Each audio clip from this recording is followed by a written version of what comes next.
Outcome versus output. That's a great way to get introduced to OKRs.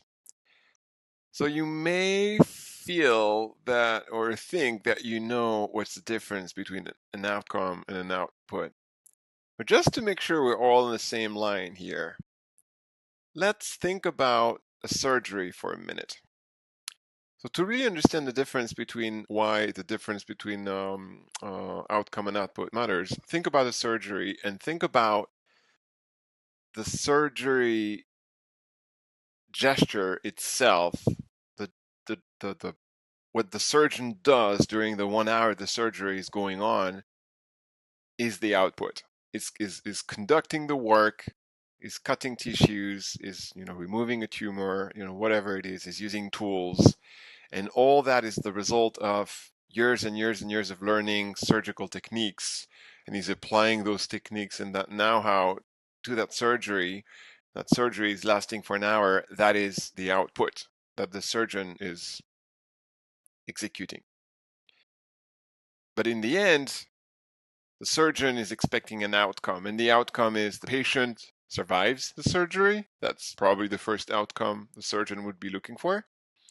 And the second one, hopefully later on, that the surgery is successful and the patient is healed, is no more sick. So now let me ask you this.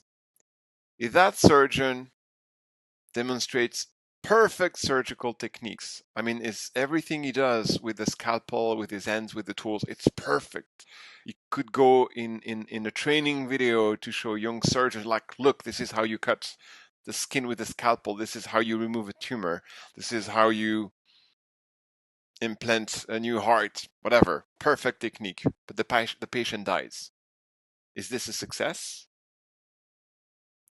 So that helps understand the difference between a successful output and a successful outcome, and make you think, what do I want? Do I want a successful output, or do I want a successful outcome? Do I want to complete my tasks, or do I want to get to the results I was aiming for? So just to help you here and give you examples, I took key results or goals or whatever we were naming them in Small Improvement, the tool that we were using. So I took them randomly to show you how we were doing it, because in the introduction, one of the questions, like, do we really need that? Is this going to help? Don't we already measure objectives and results, and aren't we already doing all that? Well, I want to illustrate why we need OKRs and why we need these new frameworks. These are key results or results that were listed in Small Improvement for our Q1 objectives. So for example, produce 10 Social Pulse weekly episodes. If you think about the surgery we just discussed about, we just presented, this is an output. This is not an outcome. An outcome would have been attract 200 live viewers on the Social Pulse by the end of Q1. That is an outcome. That is a key result we would aim for example. The second example is identify audience and people to interview. That is also an output.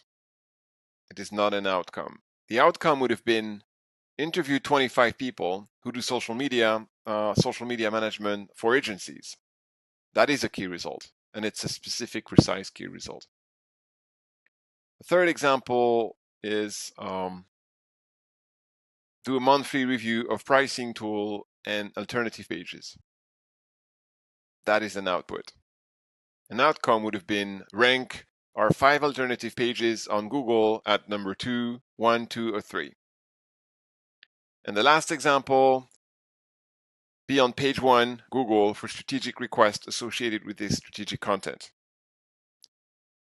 It is not an output, it's actually an outcome. But the problem here is we don't know what is the strategic content and what are the strategic requests. So the right one would have been be on the first 4 results on Google for requests X, Y, and Z.